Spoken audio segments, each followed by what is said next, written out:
Good morning, everyone, and welcome to our Sickle Cell Data Collection Program for California's webinar series.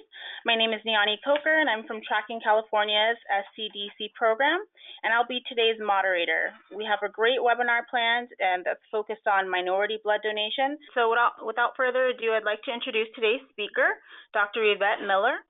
Dr. Yvette Marie Miller is currently an Executive Medical Officer for the American Red Cross Biomedical Services at the Donor and Client Support Center in Charlotte, North Carolina, which provides oversight to a host of activities related to blood donor suitability and eligibility, donor and recipient complications management, and infectious disease test results reporting for 36 American Red Cross regions. She has been with the American Red Cross for over 20 years and has served in various positions, including Regional Medical Director of FRECIS and Clinical Services Medical Director. At this time, I'll turn it over to you, Dr. Miller. Thank you so much for the invitation to speak today and in that update of the information that you shared. And I am definitely familiar with the My Sleeves Up campaign, and those recruitment materials are excellent. And so those are just the kind of materials that I'll be highlighting and encouraging in this presentation. So next slide, please. So our learning objectives today are to discuss the U.S. Census data, review the best collaborative data, review the American Society of Hematology 2020 Sickle Cell Disease Transfusion Support Guidelines, and identify the challenges and opportunities to donor recruitment and retention in the African American community, and describe aspects of successful blood donation recruitment and retention programs. Next slide. So one of the first things I like to do is just take a look at the current U.S. Census data. And this is from the Census data website in July of 2019, again showing the breakdown of the population. So white alone is about 77% African American, about 13% American, Indian, and Alaska Native, 1.3%, Asians alone, almost 6%, Native Hawaiian and Asian Pacific Islanders at 0.2%, and those of two or more races at 2.7%, and Hispanics or Latinos percent is 18.3%. Next slide, please. So this is a breakdown of the American Red Cross database. And over in the column that's identified as 24-month average, you can see that, compared to the U.S. population, our population of donors represent about 86% of the database. Hispanics represent about 5%, again, which is significantly lower than their representation in the population, and African Americans at 3.6%, again, significantly lower than their representation in the population at large. And then the Asian, mixed race, other Native American, we have a category of prefer not to answer and unknown, and so those all represent smaller percentages of our donor base. Next slide, please. So also just, another slice of looking at the database is looking at the age breakdown. So in terms of Caucasian, the age range that is most represented is 55 to 64. Asian Pacific Islander, or Asian just in general, I guess, is 25 to 34. But for African Americans, Hispanics, mixed race, Native American, and prefer not to answer, the largest population representative is 16 to 19. And again, for all those populations, remember the percentage is much, much smaller.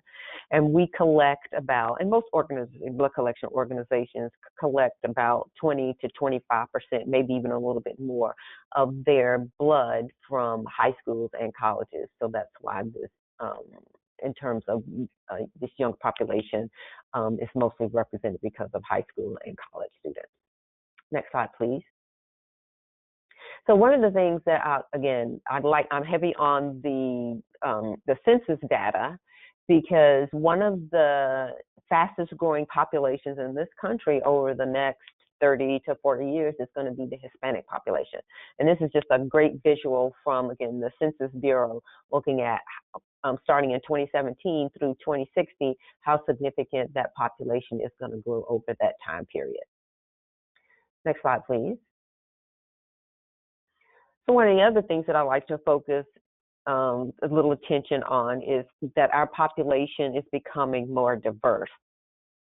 So focusing right now on the time period between 2010 to 2017, particularly looking at the age range of 16 to 44, which is that second column, you can see from 2010 to 2017, Hispanics represent that dark blue column and represent sort of a significant increase in the Hispanic population. But we also see in the 16 to 44 age range an increase in African American, but we also see an increase in those that, and that's the green bar, people that identify as two or more races. So another key piece of information on this slide is that in the age range of 65 plus years, we see a significant increase in that segment of the population, mostly among Caucasians. So the bottom line is our donor base, which is primarily Caucasian, is definitely aging. Showing a huge percentage of growth in that aging population. Next slide, please. So just some demographics data. Again, this is projections. Projections is just, again, what people are thinking. Reality sometimes does not end up holding up to the projections, but these are the current projections for between 2020 to 2060. So by 2030, all baby boomers will be older than 65. So that means that 1 in 4 Americans will be of retirement age. There will be an increase in the death rate. Again, as people get older, there's the greater likelihood that they're going to pass away. So that stands to reason the death rate will increase. But we will also see a natural slowing of the growth rate because the birth rate is decreasing as well. And so what we do expect to see, the growth of the population will be related to immigration. So between 2016 and 2060, the population under 18 will grow by only 6 million, compared to the growth of those 65 and older will be 46 million. So it's projected that around 2034, 2035, the population of individuals over 65 will outnumber the population of those less than 18. And that's significant because, you've probably heard some of the doom and gloom that people have been projecting regarding Social Security. And so the whole premise of how Social Security works is when you're young, you pay into the system so that when you're older and you retire, you'll be able to then draw from Social Security. So that's why there is significant concern that we're going to run out of funds for Social Security because of that flip. And then the last bullet is the population of 2 or more races is projected to be the fastest growing racial or ethnic group over the next several decades. Next slide, please. So again, I love graphics. And so this is a graphic again from the Census Bureau looking at the significant growth in that population of those 65 and older beginning in 2016 all the way through 2060 again, where the majority of the population is going to be those that are over 65. So 1 in 4 individuals is going to be over the age of 65 or retirement age. But we may not be able to retire because there'll be no Social Security and there'll be nothing to fall back on. So we'll probably be working until we're 90. Next slide, please. So now I want to turn my attention to the Biomedical Excellence for Safer Transfusion Collaborative, and it's called the BEST Collaborative.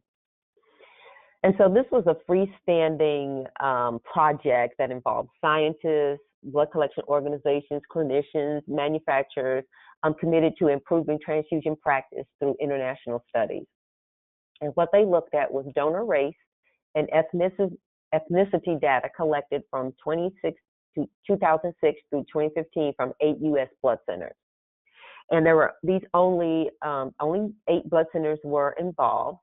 and those blood centers represent 10 to 17% of the annual blood supply. So, a fairly small fraction of the blood supply. And so they represented between 147 and 150 million RBCs collected in that time period of 2006 to 2015. So it is basically just sort of a snapshot of what the RBC blood supply looked at the time, and they only looked at RBCs. So the data that was collected included unique donor IDs, collection data, successful RBCs, and the average annual number of RBCs per donor, or what's called the donor fraction. And so this is, they looked at the traditional racial breakdowns: Asian, American Indian or Alaska Native, Black or African American, Hispanic or Latino, multi-race and other, Native, Hawaiian, or other, Pacific Islander, no answer or not sure, and then white. Next slide, please. So this is some of the key data. The overall trend in that 10-year period showed an increase in the proportion of RBCs collected from all minority donors, with a resultant decrease in the RBC units collected from white donors. That certainly makes perfectly good sense. Some of the other key pieces of information are both Black or African American and Hispanic or Latino donors demonstrated positive rates of change. However, although there was an increase in the proportionate representation of Blacks or African Americans in the blood supply, the absolute number of these donors and the number of units they donated actually decreased over that 10-year period. And white donors, even though, again, showed decreases in the absolute and relative changes in their proportion, they still did donate the most RBC units. Next slide, please. So the take-home message from the BEST study, or BEST collaborative in terms of trends, is that excluding white, in 2015, the Hispanic or Latino group accounted for almost 31% of collections, and Black or African American donors represented 19% of collections. There still remains substantial underrepresentation of minorities in the donor population compared to their overall representation in the community and the U.S. population at large. So we still have a lot of work to do. There is some incremental and small improvements year over year still, but still not enough to really have full representation of donors from communities of color in our databases. So why do we need diversity in the blood supply? First, to meet the transfusion needs of the general population, which we have already seen from the census data that the population is becoming more diverse. And for patients that require chronic transfusions to limit antigen exposure and thus prevent alloimmunization, which is one of our primary strategies, is to prevent alloimmunization. And generally, the best blood match for a patient requiring frequent transfusion comes from donors of the same ethnic or genetic background. Next slide, please. So just some general information looking at population data. So those of us who are in blood banking, we know that there's always a constant struggle to have enough O blood on the shelf. And in terms of which communities that we really want to focus recruiting in because they have high levels of O donors, first, the Hispanic community, 57% of the Hispanic community are O. And for the African American community, 51% are O, with the other communities having lower levels of those with O. So that's another important reason why we really need to beef up our collections in Hispanic and African American communities, because if that's where the O donors are and we need O products on our shelf, that's where we need to focus some recruitment activities and resources. Next slide, please. So now I want to take a look at why it's important to have African Americans in our donor pool and to increase the numbers. So let's look at, so this is the RH haplotype. So let's look at the RO haplotype, and that's the third row down. So African Americans represent, the percentage of African Americans with that haplotype is 44%. And for Caucasians, they're at 4%. So again, if you're looking for a RH haplotype that is specific to African Americans, and you're looking for a donor that has this haplotype, you're more likely going to find it in an African-American donor or a person from African descent than you are with an individual that is Caucasian. So again, all of this information just continues to layer and show the importance of why we really need to continue to recruit as well as retain African Americans. So this is a look at red blood cell and Rh group antigens as well.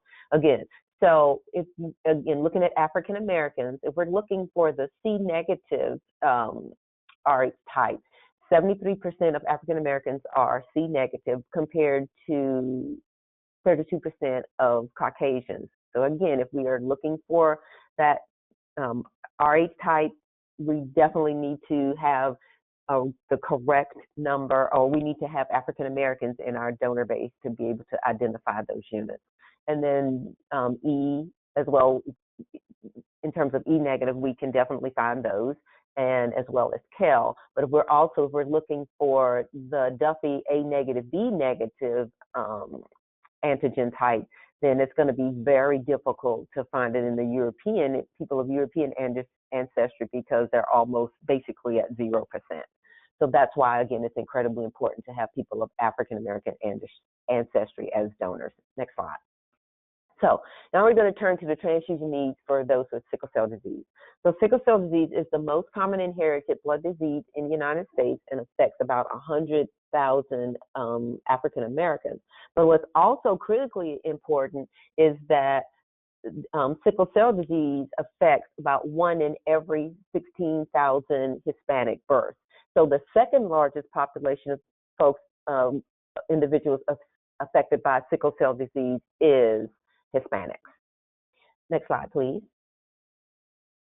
So it is our good fortune that the American Society of Hematology released their 2020 guidelines for sickle cell disease transfusion support in January. So it was fantastic so that I could, share this information.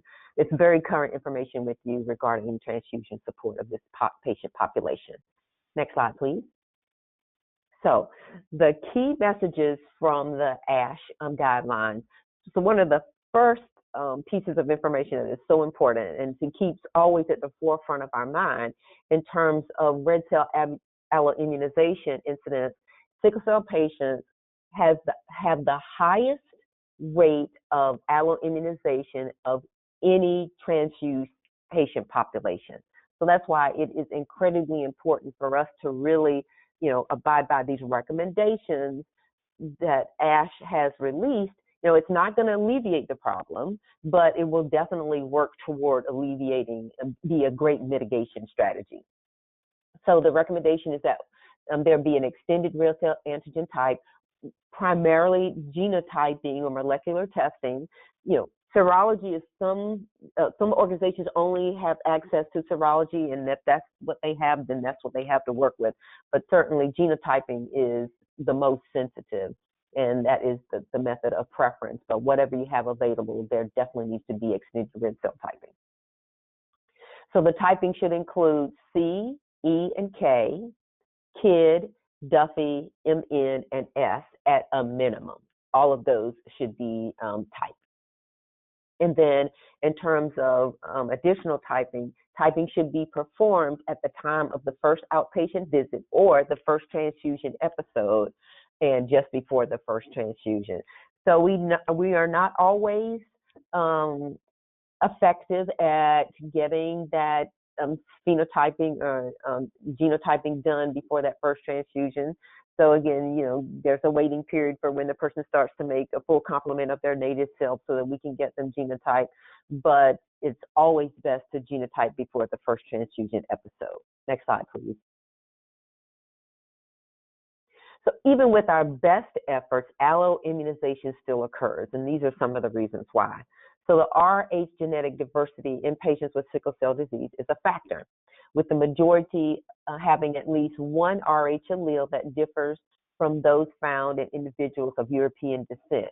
And so you already see what that complication, what that issue can bring, is that since the majority of individuals in our donor base are Caucasian, there's a high likelihood that a transfusion is going to occur.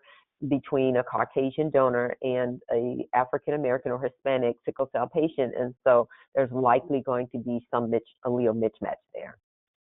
So incompatibility for a number of additional clinically significant antigens or inheritance of altered Rh antigens. So again, we certainly do our best to phenotype our patients and genotype them as well, but because African Americans have such great Rh antigen diversity, it is in some cases virtually impossible to be able to get an exact match. So you're always going to have some mismatch. So in terms of patients who seek, and other reasons why there can be problems, patients seek care at different institutions. Guidelines to prevent allo immunization are not universally followed. There's always going to be the problem with getting matched blood, and when the person goes to the emergency room and they need transfusion, so all bets are off. They get whatever's available on the shelf. Next slide, please. So now we're going to turn our attention to recruitment in the African American community or communities of color in general. So every community is diverse in and of itself, and so we need to view every community in that way. We do have a tendency to look at ethnic communities in this very monolithic way, but there are people that are the 1%ers as well as people that are below the poverty line in every community. So we should be open to people that at all levels that are in a particular community. So when we look at sort of some of the challenges, we have to look at some of the basic competing priorities to blood donation. Is that, there's underemployment and unemployment. When people are trying to identify affordable housing, there's looking for affordable health care. So when you're spending your time and energy just trying to find some place to live that's affordable, and you're working 2 or 3 jobs just to make ends meet, there might not be an opportunity to schedule a blood donation. So, keep those things in mind. There are issues such as historical trauma, poor treatment by medical authorities as well as the government. Everybody is probably familiar with Tuskegee experiment and Henrietta Lacks, and both of these, in terms of these 2 events, there are people that are still alive today that remember the Tuskegee experiment, and Henrietta Lacks family members are still alive today. And so there are things that give people a negative connotation to organizations that come in to collect blood. And then blood donation in some communities is not a traditional activity. Next slide, please. So some of the opportunities are to make sure that we do our homework first and identify and engage, key players in the community. And people in blood banking and transfusion medicine are very good at, identifying people that they consider are spokespersons for a particular community. So, the onus is on us to really understand who the key players are and people that have influence in those communities and partner with them. Ensure that our staff are culturally competent. And cultural competence, it's all over the board. We have people that feel like they can just sort of read something on the internet and consider themselves culturally competent. But it takes a much deeper dive and a much deeper exploration for people to be truly culturally competent. So support first and ask second. Make sure that you go into the community before you asking them to donate or to participate. Participate in health fairs, events where you can share information about your organization before you go in and ask them to be blood donors. Know your market. African Americans have a normally lower hemoglobin, and so part of our education imperative is that we make sure that African Americans know that our hemoglobin is normal for us, but it's on the lower end. And use some of those materials that are on the My Sleeves Up website and helping educate African Americans about our hemoglobin, and make sure we take iron and that we take really good care of ourselves and have a healthy diet. Develop culturally appropriate marketing materials. Make sure that your marketing materials reflect the communities, visually reflect the communities in which you are doing your recruitment in. And again, partner with families as well as organizations in the community that people respect and honor, as well as identify national organizations with local affiliates like the Urban League and the NAACP to partner with. Next slide, please. So this is, as you can see, this is a Red Cross materials that we use for marketing. So just an example, so when we partner with organizations like sororities and fraternities, we try to have, in terms of the T-shirts and the swag that we create and the logos, make sure you use those organizations' colors when you are developing those materials, as well as getting input from those organizations on the development of materials. While we do have templates, we do want to make those templates reflect the organizations that are hosting our blood drives. And always make it a fun atmosphere. Have a cookout. There's a Delta Sigma Theta and Omega Psi Phi blood drive that we have. We just had our first one this year, and so it's just a community event with cookouts and people selling paraphernalia, not that kind of paraphernalia, but paraphernalia with the organization's logos on it, as well as making sure that we involve vendors from the community. Next slide, please.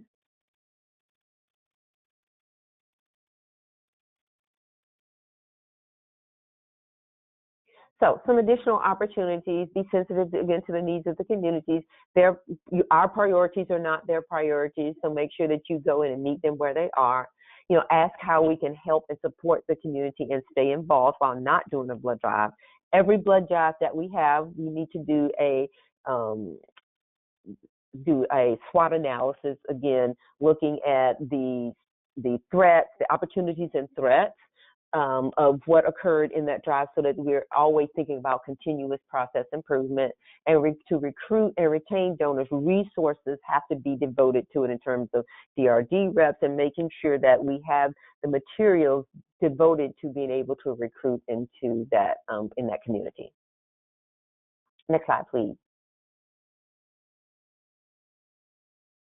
So the Red Cross did a survey of blood donors and sponsor marketing, and these are some of the insights that I'm going to go over really quickly. Next slide, please. So in terms of African Americans, some of the key insights are that they don't really understand the connection between sickle cell disease and the need for blood donation. So that is so critical, is that we engage this population to make sure that they know directly the connection between their blood donation and why it's needed to support sickle cell patients. And they want to know facts to explain the need between blood donations and African Americans that are not necessarily swayed by emotional appeals, which blood collection organizations are really good at tugging at people's heartstrings. But for many African Americans, that just does not resonate at all. They want the facts, just the facts now. So they want to support blood donation, but blood collection organizations may not be as visible as they need to be in the community before they come in and ask for donations. And so we need to feel that organizations are being authentic and are authentic partners in our communities.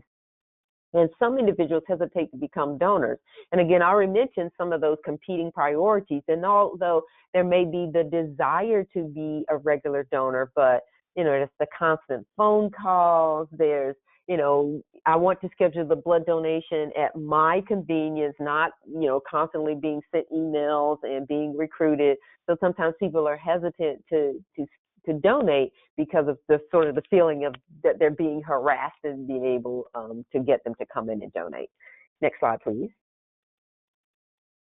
So again, I already talked about, emotional stories don't necessarily work. And so in this era of quote unquote fake news, people are more skeptical in general. So that's why it's important to have really factual information to recruit donors. And so we want to hear a clear message and clear understanding of why our donations are needed, explain what problem am I solving by donating, and want to know the downside of donating. Even though, again, we make it sound so simple and so easy, you just lay down and put your arm out and donate blood, there are adverse events that occur when a person donates. So we have to be honest with some of those things as we provide information and do recruitment in communities. Next slide, please. So I'm going to talk a little bit about this very successful drive that we have at the Red Cross. It's called the Dr. Charles Drew Blood Drive, but it took us many years for this drive to become consistently successful. So the drive began in 2006, and it's called the Juneteenth Drive. And it's called the Juneteenth Drive, and so many people may not be familiar with that that term. So Juneteenth is a combination of the word June 19th, which is thought to be the last date that people in Texas were notified of the Emancipation Proclamation and that slaves were free. And so that holiday has been called Juneteenth, and it's a celebration of the African American community. So it was a Juneteenth celebration in the Pacific Northwest region in Portland, Oregon, and it was hosted by Omega Psi Phi fraternity. And so the Pan-Hellenic Council is a council of 9 African American sororities and fraternities. It's called the Divine Nine, and that very first drive had a goal of 30, but we only collected 15. So they, right off the bat, they wanted to just cancel it and not have it again. But we had a staff member whose name was Charlotta Malone, who was really committed to keeping this drive alive. And so she worked hard to create African American focused materials, oversaw the marketing. She got all of the African American sororities, fraternities, the Divine Nine, the Pan-Hellenic Council involved, and also got, the Organization of Red Cross to devote resources to it, and made it important for each one of the organizations that participated in the drive to do recruitment within themselves rather than leaving it up to the Red Cross just to do all of the recruitment. Everybody was responsible and had skin in the game for recruitment. Next slide, please.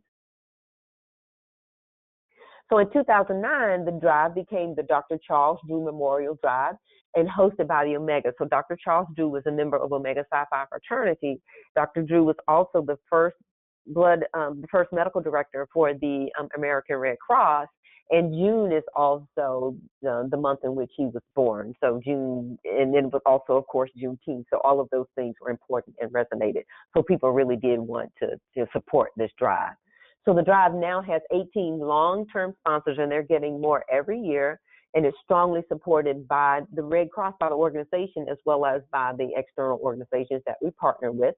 And it's on a Saturday in June, and we actually have collection staff that ask to be part of the drive, who ask to work on Saturday. But people love this drive so much, they want to make sure that their name is on the list to be considered for staffing on this blood drive. And in 2018, the drive goal was 100, and we collected 108 units and had 20 first-time donors. So a lot of our donors are repeat donors, and people love coming to this drive. Next slide, please. And so these are just some pictures for the drive. I live in Charlotte, but whenever I can, I try to go to the drive because I do love going to this drive. It is so much fun, and it's just, it's a real media event. And Charlotta, who's right there in the middle holding the sign that said 1995, and thank you, she is the staff person that really kept this drive alive. Next slide, please. So, in summary, the U.S. population is becoming more diverse. The donor pool should reflect the recipient population. For patients that require frequent transfusions, like patients with sickle cell disease, closely matched blood helps prevent alloimmunization. I'm not going to mitigate it altogether, but it helps prevent it. And recruitment messaging should resonate with the community and be educational and be authentic. And next slide, please. And thank you so much. That's my email address. If you have any questions that you don't necessarily want to ask, but you want to email me, feel perfectly free to email me. And so thank you for your attention. Okay, perfect. Wonderful. Thank you so much, Dr. Miller. At this time, we are going to go ahead and take some time for questions. But before we do that, I wanted to see if any of the panelists had any quick questions or updates that they wanted to give before we start our Q&A portion. I have questions for Dr. Miller. This is Susan Poliacones. And I think we should mention to folks that they should type their questions into the chat box. But I did want to mention that we first of all, thank you so much for so much really helpful information. Both the information about the population, about the challenges with getting minority blood donations, just based on the demographics of the country, and then also the information about how you've been partnering with different organizations and the strategies that you use is really, really helpful, and very much appreciate it. I wanted to say that we took, with our surveillance data, a little bit of time. Sophie Horiuchi, who's on the line, took a little bit of time to take a look at our data, the folks in our data, over the past 3 years, which is 2016 to 2018. And over that time, there were 665 people with sickle cell disease in California who had one or more transfusions, and a total of 9,500 transfusion events during that time. So it's a big deal. It's really a big need here in California. It's a really big need in this in the population impacted by this disease. And we really especially appreciate you taking the time and talk with us. I will be honest and was having some internet problems on my end, so I'm going to ask you a couple of questions and really hope that you didn't cover them. And if you did, just go ahead and tell me. One of the things I wondered about was whether donations by family members are better automatically. Are they better matched to the individual? And if that's something that's taken into account. And then sort of secondarily to that, is there an effort to also connect with the community through people who need blood donations? Okay, so in terms of family members, well, I mean, that's sort of a little complicated. So, you know, and again, certainly blood transplantation is not, you know, high on the list of treatments, but there are certainly, you know, becoming more common. We do prefer for family members not to be donors. And we do discourage, in blood banking in general, we discourage directed donations, which is what this would be, because directed donors in general have a higher infectious disease rate. So we do discourage directed donations. And for those who, you know, may even, you know, consider bone marrow transplant, we do not like for family members to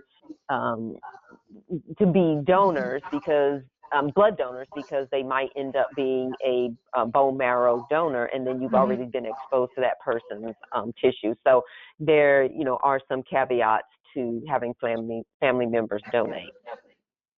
And then your second question was, how do we encourage people how do we reach out to people in the community that are already donors? Am I getting that right?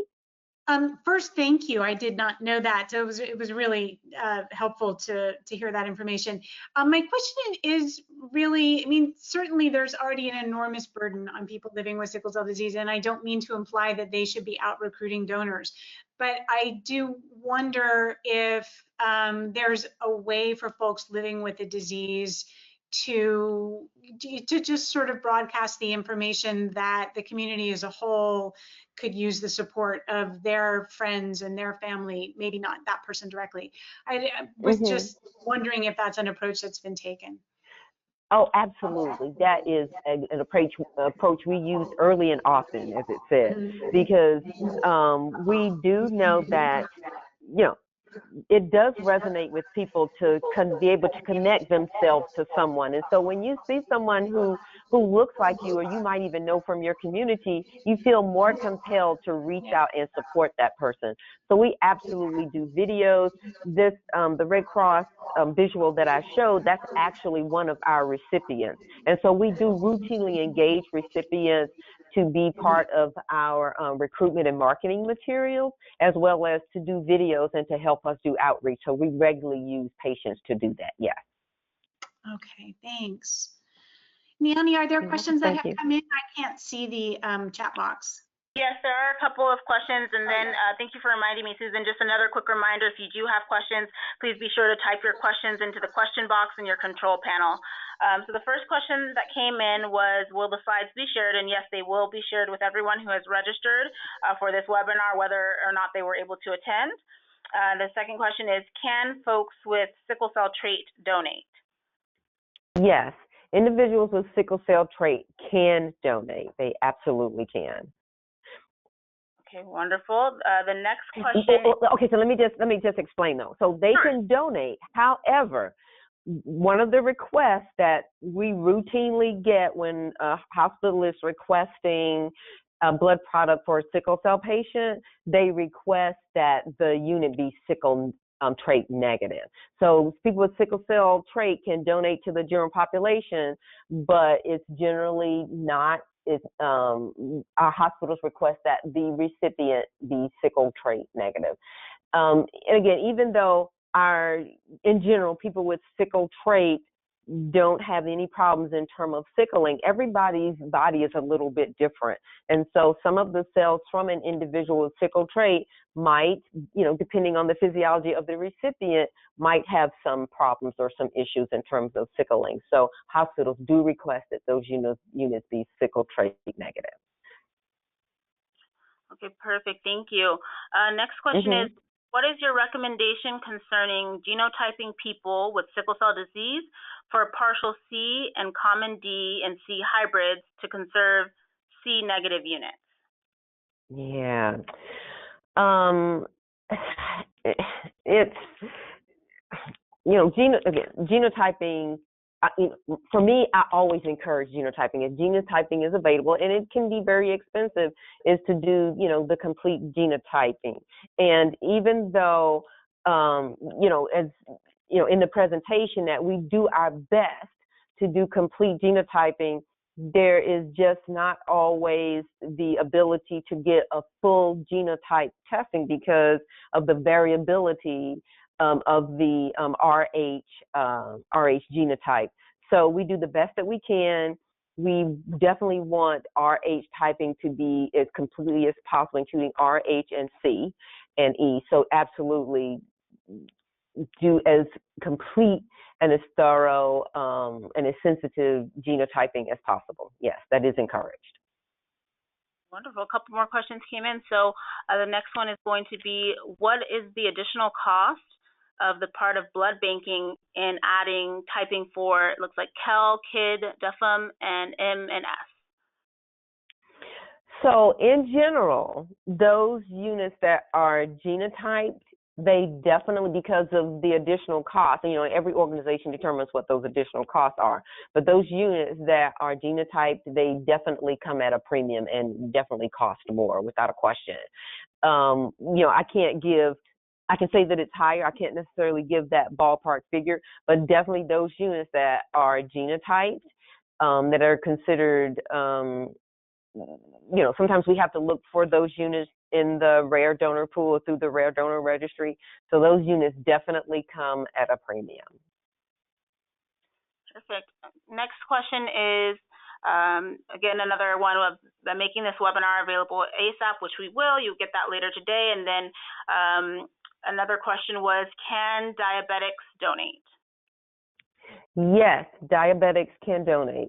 But diabetics, like any other donor, have to be feeling healthy and well.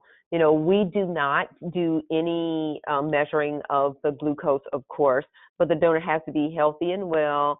Again, with all the stuff going on with coronavirus, one of the things that many organizations is doing, and that we'll start doing as well, is taking people's temperature before they enter into the site, because that's sort of the first place to to stop people in terms of having a fever. So, in the next few weeks, we're going to implement that, taking a person's fever before they, come and enter into the collection site. But people with diabetes can donate. They have to be healthy and well. And, those donors are the only ones that can only determine, their level of healthiness and wellness. But we don't do any questioning about diabetes. So they just have to be healthy and well and meet all eligibility criteria. Perfect. Next question is, and this might need a little rephrasing. Let's see. What does sickle cell trait negative mean, and how would you know? I think this is coming from a person that says that they have trait, but they're not sure. Yes. Yeah. Negative. So, so we try to. This is the American Red Cross. But many blood collection organizations, have their own policies. So when we have donors that identify their race when they come to donate, we will try to test those individuals for sickle trait, so we already know. whether they're sickle trait positive or negative. So you can also, go to your personal healthcare provider and ask to be tested for sickle cell trait. I know in many states, many babies, depending on the healthcare facility, are tested for sickle cell trait, but there are many births that occur outside of the hospital setting. So there probably is a segment of the population that is not tested for sickle cell trait. So I do encourage anyone who does not know their sickle trait status to ask their healthcare provider to test them for sickle cell. And if you're a blood donor, to ask if the blood collection organization does test the donors for sickle cell trait. And when we test donors for sickle cell trait, if you're positive, we send you a letter. If you're negative, there's no notification. But if you are positive, we do notify donors that are sickle trait positive. And that means that you have one sickle cell gene and one normal. You have one sickle gene and one normal hemoglobin gene. That's what sickle trait is. Wonderful. And then it looks like that might be all of our questions for now, but I noticed that one of our panelists, Jane Branscombe, has just shared a link to a paper that I will also provide with the slides. Jane, do you want to talk a little bit about this paper? She might be on mute.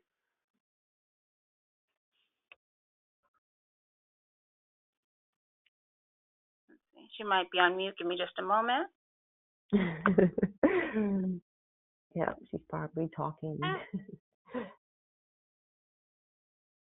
Is she a panelist? Mm-hmm. She may have split. Okay. It's okay. There was a link shared by a panelist that characterized the complication risk for multi-site intermittent transfusions for the treatment of sickle cell disease. So that is something that I will also share along with the slide deck later today. That's excellent. One more question looks like came in, and that is, what is the best outcome studies that show the need for more minority donors?